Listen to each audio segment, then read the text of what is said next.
अगर हम कांग्रेस के कार्यकर्ताओं की बात करें तो राहुल गांधी के अलावा कोई दूसरा नाम हो नहीं सकता है। बहुत और स्वाभाविक है। ये कहीं ना कहीं कांग्रेस को और कांग्रेस के कार्यकर्ताओं को लगता भी है कि देश में जो एक अलायंस जाके खड़ा हुआ उसको नेतृत्व जो है राहुल गांधी ने ही किया है। और आमने सामने लड़ करके आज जो आंकड़े दिख रहे हैं वो राहुल गांधी की ही देन है। लेकिन संसदीय दल होता है और सभी अलायंस के साथ ही बैठेंगे, ये बात नहीं, भी। इंडिया गठबंधन की नींव रखने की बात सबसे पहले की थी।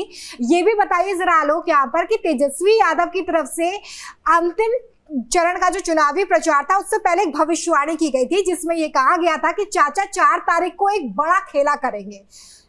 प्रधानमंत्री से एक दिन पहले नीतीश कुमार ने मुलाकात की है। अब क्या ये जो पूर्व अनुमान है ये सही साबित होता हुआ नजर आ रहा है क्या, क्योंकि चुनावी आंकड़े तो यही बता रहे हैं।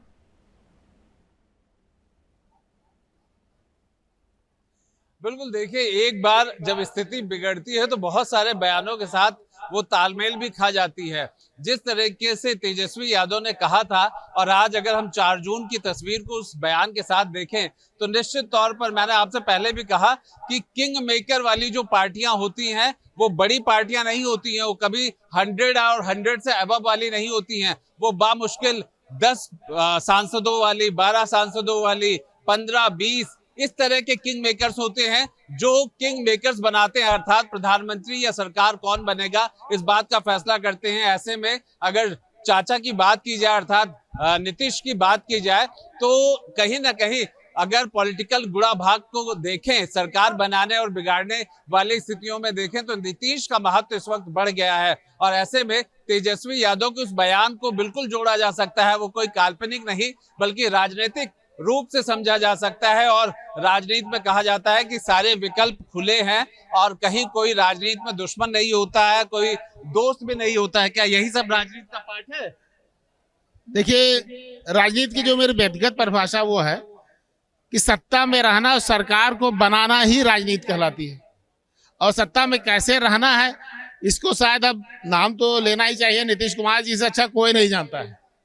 अब आप सोच लीजिए कांग्रेस के कार्यकर्ता हैं और किस तरीके की डेफिनेशन है कि सत्ता में रहना और सत्ता में बने रहना। ये नीतीश कुमार जो है वो बेहद महत्वपूर्ण हो ही जाते हैं। उन्हें भी शायद अंदाजा नहीं होगा इस बात का कि लोकसभा चुनाव के नतीजे 4 जून को डिक्लेयर होंगे तो टॉक ऑफ द टाउन हार जीत किसी की नहीं होगी, नीतीश कुमार हो जाएंगे। और शायद आलोक ये इसलिए भी हो जाता है क्योंकि घटक दल तो और भी हैं एनडीए के साथ जिन्हें तोड़ा जा सकता है, लेकिन शायद सबसे कमजोर कड़ी हर किसी को पता है कि नीतीश कुमार है।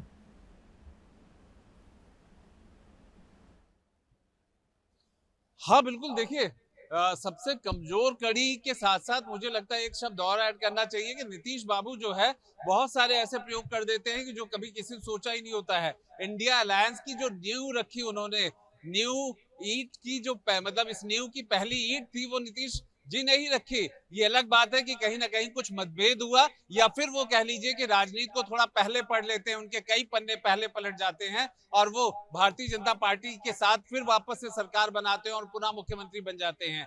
तो नीतीश बाबू का जो पहला कदम होता है वो शायद किसी की कल्पनाओं में होता ही नहीं है। इसलिए अब नीतीश क्या करेंगे? अब उनका फोन नहीं उठ रहा है, कोई मिलने जा रहा है तो मिल नहीं रहा है। इसके हजार कहानियां चलने लग गई हैं कि क्या नीतीश इंडिया अलायंस के संपर्क में आ गए हैं, क्या वो एनडीए से बाहर जा रहे हैं या फिर वो चुप है। इसमें भी कोई ना कोई राजनीति है। इसलिए नीतीश के इर्द गिर्द बहुत सारे सस्पेंस होते हैं, बहुत सारे ऐसे राजनीति की कहानियां चली आती हैं या यूं कहा जाए कि राजनीति की थ्योरी चली आती है जो उनके बाहर आने पे ही या जो सामने आ जाता है तभी दिखाई पड़ता है। बहरहाल नीतीश जो है एक ऐसी कड़ी बन चुके हैं जिनको लेकर के सब लोग बात कर रहे हैं। नीतीश अपने आप में एक तरफ तो परिणाम है, दूसरी तरफ बहुमत है और तीसरी तरफ ये है कि इंडिया अलायंस कहां तक पहुंचता है। लेकिन इन सब बातों के अलावा नीतीश एक अपने आप में अध्याय हो चुके हैं कि आखिर वो करेंगे क्या।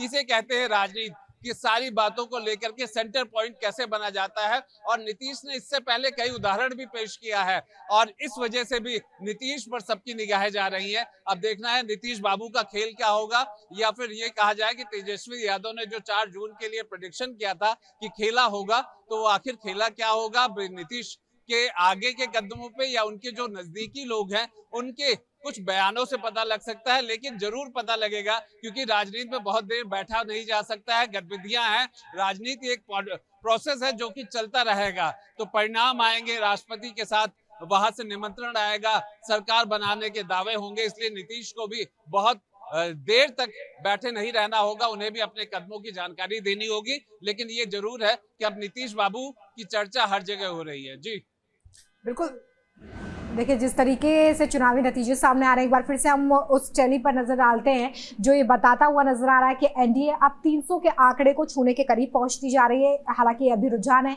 इंडिया गठबंधन को आप देखिए 227 सीटें मिलती हुई नजर आ रही हैं और जो अन्य हैं उन्हें 19 सीटों पर बढ़त मिली हुई है। ये सिर्फ रुझान है, जैसे जैसे समय बीतेगा, घड़ी की सुई आगे बढ़ेगी, वैसे वैसे ये रुझान नतीजों में तब्दील होंगे। और इसलिए हम यहाँ पर बार बार यही बात कर रहे हैं रंजना, कि जैसे जैसे अब नतीजे सामने आएंगे वैसे वैसे अब पार्टियों की रणनीति भी तय होगी कि अगला कदम क्या होने वाला है।